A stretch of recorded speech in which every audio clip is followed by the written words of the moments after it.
guys, it's Rick Shaw here.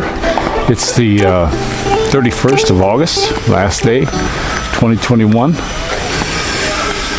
And I had a thing I had to do this morning.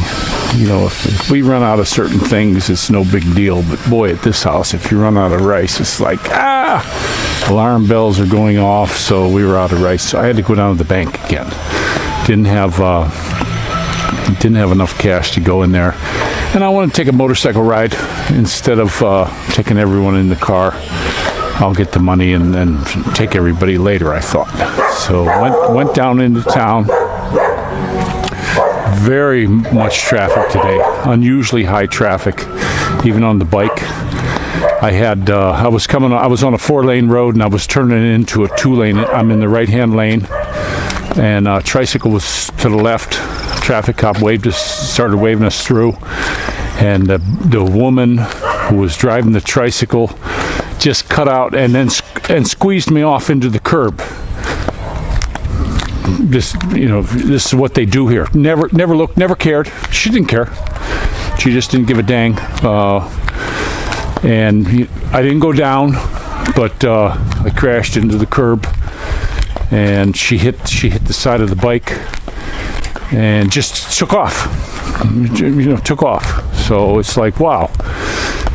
Terrible, terrible people. So I'm still driving, trying to get to the bank. And the reason why I was going the way I was going was because right at the security bank, out of order again. Here we go again, offline.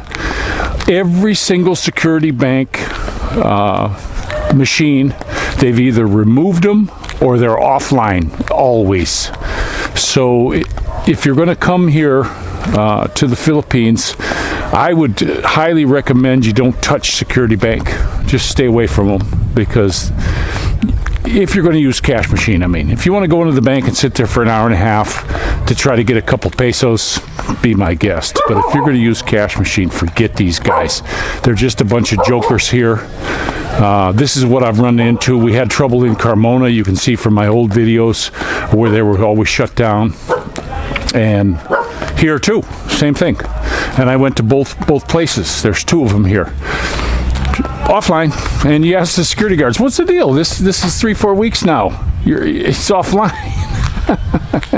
Oh, voila. They don't know. They have no idea what the heck is going on. So just really, to me, it's absolutely ridiculous, this bank. So we're going to be doing some changes with these people and try to get it taken care of. We did a thing here with TransferWise. I went ahead, was doing a test thing to transfer from them. Excuse me, just to see, because I had got a hold of them and complained that a transfer taken 11 days. How ridiculous! How stupid! I'm going to start using someone else. So then I went to go use Remitly, and I went to do a transfer with them, and it was a really good rate, and it was actually on par with TransferWise, because I tried them both out. So then when I went ahead and to do the transfer, then all of a sudden it switched, and it was like 800 pesos less than TransferWise for $500. That's all it was. Transfer was $500. And it's like, oh crap. So I went back to TransferWise, and I thought, okay, I'll transfer 500 over now so that we don't run out. And I did that this morning. We have transfers coming up on the 1st when my pay comes in, but I always keep a bunch of money in that account. So I went ahead to transfer it, and within a half an hour I had my money here in the Philippines. I don't know what's going on with this company. 1 month it's 11 days. 1 month it's a half an hour. So I don't know what to do with these people. I check them all every time when I go to transfer, which one's going to give me the most money. I don't care what they say their fees are and all their crap is. I punch them all in. I put the amount I'm going to transfer, and it'll tell you what the exchange they're giving you, what their fee is, and they'll show you how much you're going to get. And Remitly gave me this stuff that, our fee's only $3.99. but it was 800 pesos less than TransferWise, whose fee was a little bit more at $4.99, I think. So they give you a poor exchange rate is what you got to watch out for, guys, and that's the main thing. But I decided I wasn't going to take the car up to town because of the traffic. It's just absolutely ridiculous this morning. So my wife's taking the Jeep me up. She's going to get some. She's going to get her rice. I could care less if we had rice or not. I mean, if I never saw rice again in my life, I could care less. I could absolutely 100% care less. But she garbages up on that stuff quite a bit, and if she runs out, it's like panic. So, but I had the bike out. I'm going to have to get out here and clean it. I put some juice in it, but I had to pull the carb off because it was spitting and missing this morning. That's why my hands are dirty. But it was spitting and missing. And I'm like, what the hell's that? So, check the fuel filter. It's not looking good. It's looking like it's going to need another one. The fuel filters are small. I want to get a big one. Well, when I pulled the carb off, I mean, I'm not kidding you. There's like sand in there. So I just dumped it. Didn't adjust anything, just dumped it. And then put it all back in there, and she's running right as rain again. But it just amazes me the gas you get here. Now the last gas, this time I got gas, instead of going to Petron, I went to Total, and we'll see what happens on this one. But I need to get the net. They sell a net here that you can put into the tank there. It's like a super fine screen to try to collect all the crap that they're selling you here. The gas here is really dirty. It's unbelievable how much dirt you get in the gas here. It doesn't matter what station it seems you go to. I went to Shell, got bad gas for the car and the bike, so we're done with them. And then I used Petron. Then this thing started running. I hadn't run it for a couple days, other than just little first, second gear stuff around the block with the kids. But when I got out on the road and you go to give it gas, it was like it was starving for fuel. You know, when you first gave it the gas. And I'm like, that's bad. That's the carburetor adjustment. But once I got inside the carburetor and see how much garbage was in there, you know, and right over the little, where the needle sits, grit, garbage. So it's cleaned out now.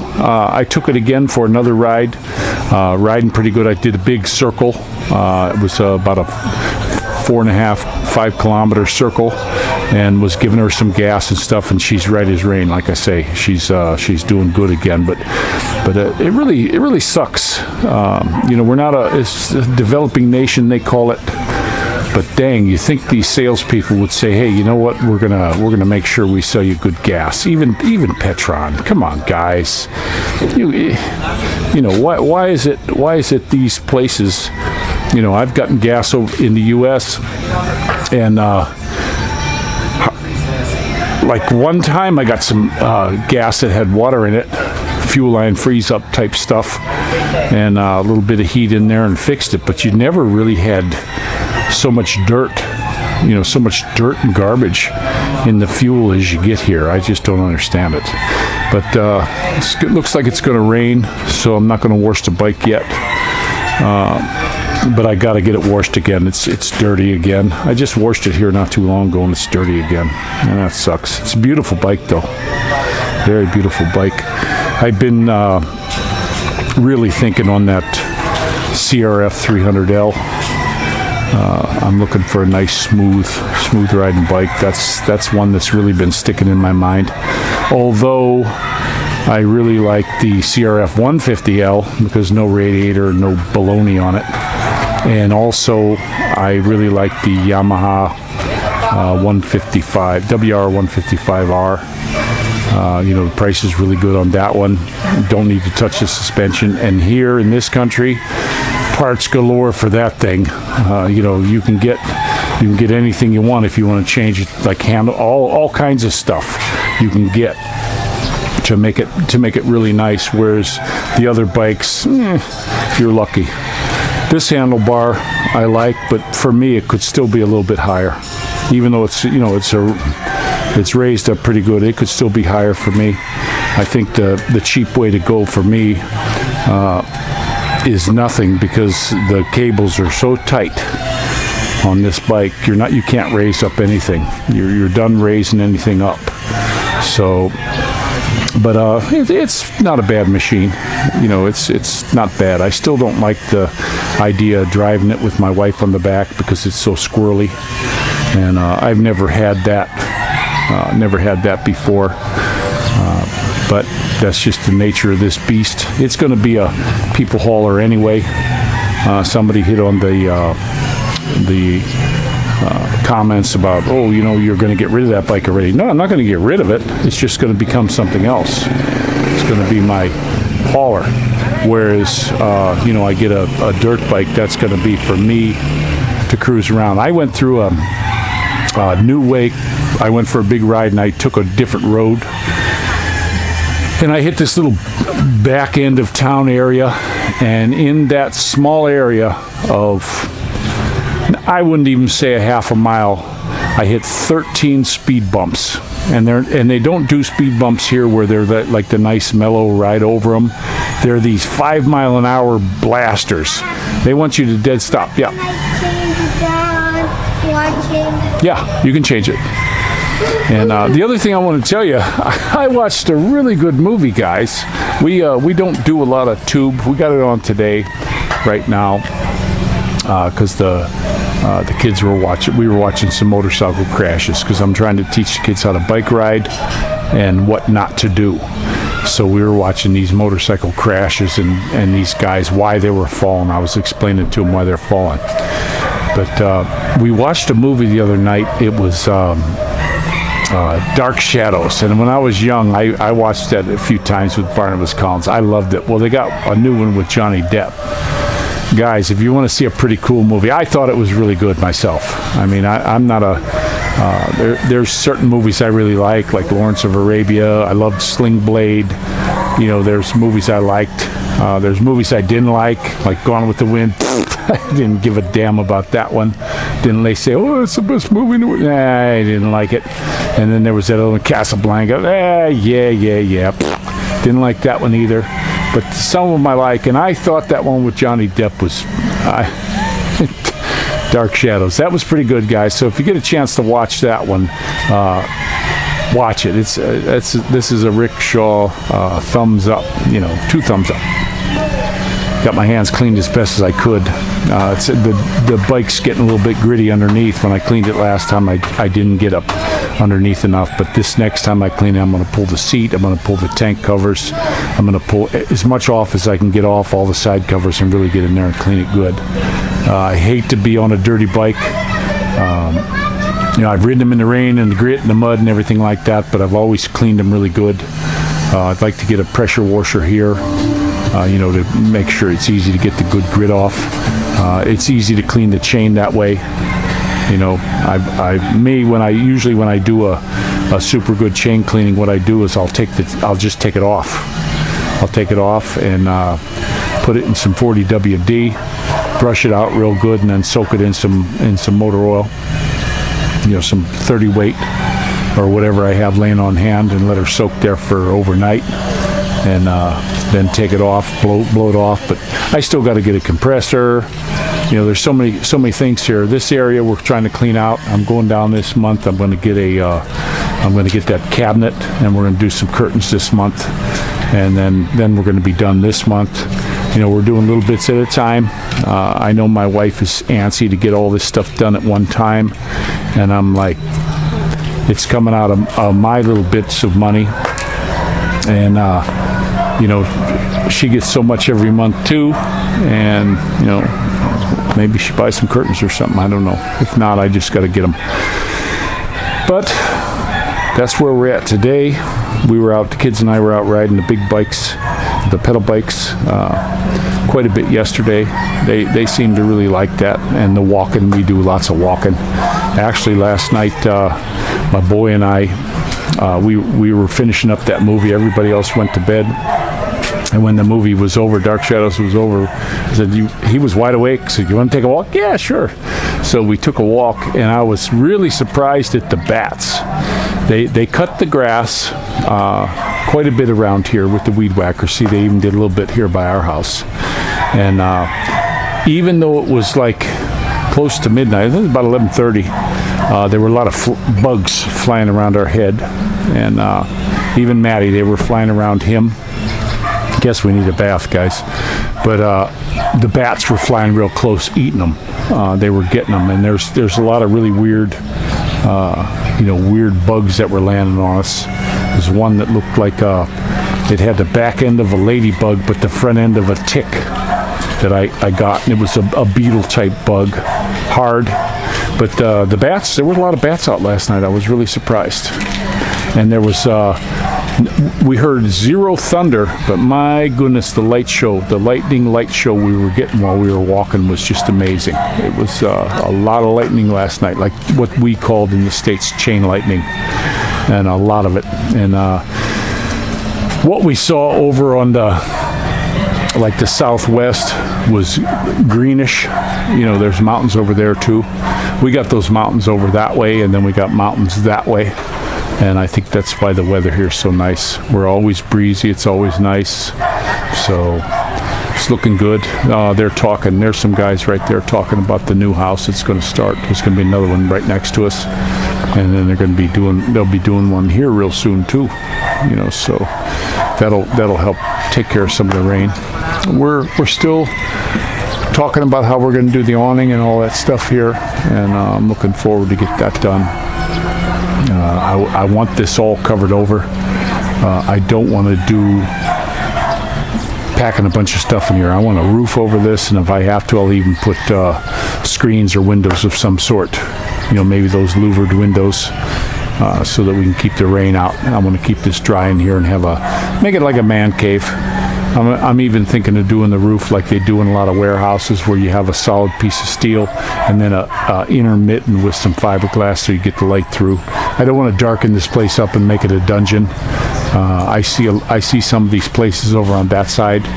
If you look at that second one there where the fellas living, I mean, they just got curtains all over, to keep the sun out from them. That's why I bought this. The only thing I'd have done different is I'd have been behind that house right there on the first street for parking, because look at that, we got a guy parked right here, right? You look at the space we're going to have. This is a little tiny car. Look at that little teeny tiny car. He's pretty close to the curb. Look how we're going to have to try and fit through this area. It's just what we're dealing with, and I don't want to park the car inside here. I just don't. That's going to be for my bikes. I'm going to have 2 bikes. I want to have my tools in here so I can do my work on the bikes. It's not going to be long. I'm going to have to be doing some service to this front end. It bottoms out like crazy. I'm going to have to take this out and replace the springs, get some heavier springs, because I am bottoming the crap out of this thing. Today, 2 or 3 times driving, I bottomed it. So something to look forward to. I'm going to tell you again, guys, if you're going to come here and it's just going to be you driving a bike, that's the best deal on the market for money. But if it's going to be you and your sweetheart, and she weighs much over 100 and some pounds, these things get real squirrely, and I totally do not recommend them. They just seem like they're top heavy, even though the dang thing only weighs 250 pounds. It's a light bike. It weighs only a little bit more than I do, but it just feels so. And it could be maybe because I'm so tall too. All my weight's up above. My weight's real high. I got a real long back, so that could be part of the problem. But I would definitely want to, if you come here, find somebody who has one and ride it around for a while. Ride it around with your sweetheart and see how you like it. Everything else on it's really cool. I had people make comments, oh yeah, drum brakes, those are crap. Baloney. These brakes on this thing are real good. I did have to go back and adjust the spokes. I was getting a little bit of funny vibration, and it wasn't the motor, and I was thinking, what the heck is going on? And then I went ahead and started checking. I have a little torque wrench for the spokes. My goodness, the spokes that were out on this thing, just so many. So I torqued them all to the same, and guess what? Vibration gone. the vibration at the higher speeds disappeared. So that's something else you got to check. The tire pressure's been holding really good. The back one was a little bit low this morning. I had to put some air in it before I left. But it's been quite a while. It's been almost a month since I put air in it, so that's not bad. It's got to be in the valve. And the front one was perfect. So it's a Yamaha, but we're starting to get a little bit of rust in spots. I mean, you can see the rust right there where they did the welds on the exhaust can. There's rust. There's rust in spots. So it's just something I got to watch. I'll just dab it down with a Q-tip and some 40 WD when I get it cleaned. It definitely needs a cleaning. So, but I'm going to go ahead and let you go. This is a beautiful day in the Philippines, and this is Rickshaw out. And what about you guys?